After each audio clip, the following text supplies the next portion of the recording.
আজকে সকালে মেয়েকে ঘুগনি আর রুটি বানিয়ে দিলাম, এটা ওর প্রিয় খাবার।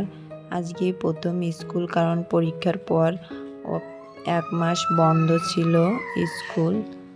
হ্যালো এভরিওয়ান, তোমরা সবাই কেমন আছো? আশা করি তোমরা সবাই খুব ভালো আছো, আমিও খুব ভালো আছি। যে যেখান থেকে আমার এই ভিডিওটা দেখছো সবাইকে অনেক অনেক অভিনন্দন ও ভালোবাসা রইল। এখন আমি বেলকনির দরজাটা খুলে রাখলাম। এখন মনে হচ্ছে শরীরে সায় দিচ্ছে না, অনেকটাই কাজ আছে, কিছুই মনে হচ্ছে করতে পারবো না। প্রথমে বিছানাটা রেডি করে নেব, কারণ ওরা গতকাল এই বিছানার বেডশিটটা উঠিয়ে খেলা করছিল 2 বোন। এখন রেডি করে রাখলাম, কারণ ওরা আজকে প্রাইভেট আছে, অনেকটাই ব্যস্ততার মাঝে কাটাতে হবে। আগে থেকেই ঠিক করে রেখেছিলাম যে ওকে ছোলার ডাল আর রুটি বানিয়ে দেব, তাই আমি ছোলার ডালটা ভিজিয়ে রেখেছিলাম বিকেলের দিকে, মানে রাত্রে আর কি।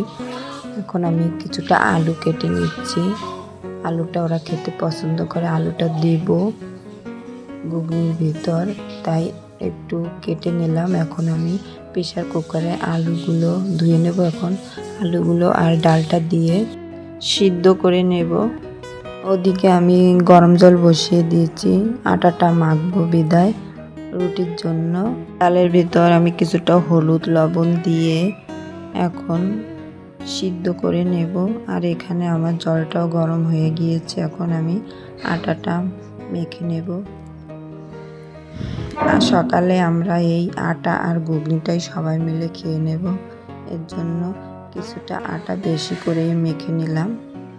আর এখানে গরম জল করছিলাম, এর জন্য ভাবলাম একটু চিয়া সিড খেয়ে নিই। আটাটা মেখে নিচ্ছি, আটাটা মাখাচ্ছি আর চিয়া সিডটা আমি খাচ্ছি। চিয়া সিডটা খাওয়া হয়ে গিয়েছে, এখন আমি চলে যাব অন্য কাজে। এখানে টেবিলটা খুব ভালো করে পরিষ্কার করে নিলাম, এখন আমি ঘরটা ঝাড় দিয়ে নেব, অনেকটাই কাজ বাকি আছে। সবসময় মনের ভিতর মনে হচ্ছিল যে আমি ওই স্কুলে যাওয়ার আগে কি কাজগুলো করে নিতে পারবো, এটাই মনে হচ্ছিল সবসময় মনের ভিতর। খুব তাড়াহুড়ো করেই করছিলাম, যে একদিকে রান্না, একদিকে ঘর পরিষ্কার করা, আবার মেয়েও উঠে পড়বে একটু পরে, ওকে রেডি করাতে হবে। এইদিকে আবার সিঁড়িঘরে চলে আসলাম একটু পরিষ্কার করতে, কারণ আজকে যেহেতু ওর এই প্রথম স্কুল, এর জন্য সব জায়গায় পরিষ্কারই ছিল, তারপরে একটু ঝাড় দিলাম, নিচ পর্যন্ত আর গেলাম না, যতটা পারলাম ততটা করলাম। এদিকে আমার সব কিছু সিদ্ধ হয়ে গিয়েছে, এখন আমি রান্নাটা বসিয়ে দেব। কিছুটা তেল নিলাম, তেলে কিছুটা পেঁয়াজ দিয়ে, এই দেখো মেয়ে উঠে পড়েছে, এখন আমি ওকে বললাম যে তুই ব্রাশটা করে নে। তারপর যেহেতু আমি ওর জন্য জামা কাপড় রেডি করে এসেছি, ও একাই পরতে পারবে, ওর চুলটা শুধু আমি বেঁধে দেব, ওই একাই মোজা জামা পরে নেবে। এদিকে দেখো আমি সব কিছু দিয়ে একটু নেড়ে চেড়ে নিলাম, তারপরে এখন ঘুগনিটা দিয়ে দেব কড়াইতে।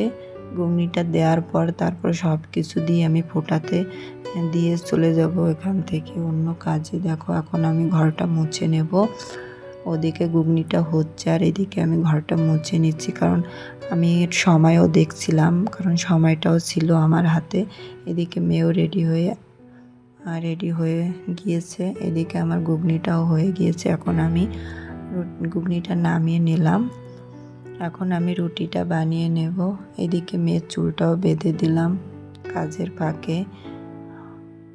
এদিকে রুটি বানাতে চলে আসলাম, বরকে বললাম যে একটু ভেজে দিতে, ও আমাকে ভেজে দিল রুটিটা, আর আমি বেলে নিচ্ছি, কারণ আমরা সবাই খাবো, এর জন্য রুটি অনেকটাই বানাতে হবে। ওর জন্য আগে একটা বানিয়ে নিলাম, তারপরে সময় দেখলাম কি সময় আছে এখনও 15 মিনিট, 7টা বাজতে, 7টায় ওর ক্লাস, তাই ভাবলাম যে রুটিগুলো বানিয়ে নিই। তাই দেখো কত বড় বড় করে বানিয়ে নিচ্ছি তাড়াহুড়ো করে, কারণ এগুলো তো আমাকেই বানাতে হবে পরে আবার, এর জন্য ভাবলাম কি এই সময়টার ভিতরে বানিয়ে নিই। ওইদিকে আবার 2 মেয়ে ঘুমিয়ে আছে, উঠে পড়লে আবার আমি তখন আবার অন্য কাজে ব্যস্ত হয়ে পড়তে হবে, ওদের দেখতে হবে, আবার রান্না করা ঝামেলা হয়ে পড়বে। এদিকে দেখো আমার সবগুলো রুটি বানানো হয়ে গিয়েছে, এখন আমি ওকে ছোট ছোট 2টো রুটি দিয়ে দিলাম। ছোট, একদম ছোট। বড় রুটি একটা দিলে হতো, কিন্তু ছোট করে বানিয়েছিলাম, সেই দুটোই ওকে দিলাম। কারণ ওর বান্ধবীরা আছে, ওই একা তো খাবে না, তাদেরকেও দেবে, ও খাবে। এখন মেয়েকে রেডি করে দিয়েছি, সময়ও হয়ে গিয়েছে। আর ওইদিকে কিন্তু দুমে এখনও ওঠেনি। ওরা ঘুমিয়েছিল বিদায় আমি এতগুলো কাজ করতে পারছি, তা না হলে পারতাম না, কখনোই সম্ভব ছিল না। বাবা ঘরে কিছুটা ফুচকা এনেছিল, ভেজে দিতে পারিনি, ধনেপাতা ছিল না, তাই ওর বাবাকে বলছিলাম কিছুটা ধনেপাতা আনতে। ওর বাবা বলছিল যে আমার কাছে টাকা ভাঙটি নেই, তাই নিয়ে কথা হচ্ছিল। এদিকে তারপরে ওরা চলে গেল স্কুলে। এদিকে আমার রান্না করার পর কিছুটা বাসন ছিল, সেগুলো আমি ধুয়ে নিচ্ছি। তাই ভাবলাম বাসনগুলো তাড়াহুড়ো করে ধুয়ে স্নান করে পুজোটা করে নেব মেয়েরা ওঠার আগে। কিন্তু দেখি কতটা পারি। দেখো আমি সব কিছু পরিষ্কার করে নিলাম। এইদিকে দেখো মেয়ে ঘুমিয়ে আছে, কীভাবে ঘুমিয়ে আছে দেখো। স্নান করতে যাব ঠিক তখনই মেজো মেয়ে উঠে পড়েছে, তাই ওকে ব্রাশ ট্রাশ করে দিয়ে ওকে খেতে দিয়ে দিলাম। এইদিকে ছোটো মেয়ে উঠে পড়েছে। আমার আর স্নান করা হলো না। ওকে নিয়ে একটু আদর করলাম, কোলে নিয়ে তারপরে নামিয়ে দিলাম। নামিয়ে দেওয়ার পর ও খেলা করছে। তারপরে আমি স্নান টান করে একদম ফ্রেশ হয়ে বাথরুমে জামা কাপড় ছিল সেগুলো ধুয়ে দিয়েছি। তারপরে আমি পুজোটা করে নিয়েছি। আজকের ভিডিওটা এই পর্যন্তই। সবাই ভালো থেকো, বাই বাই।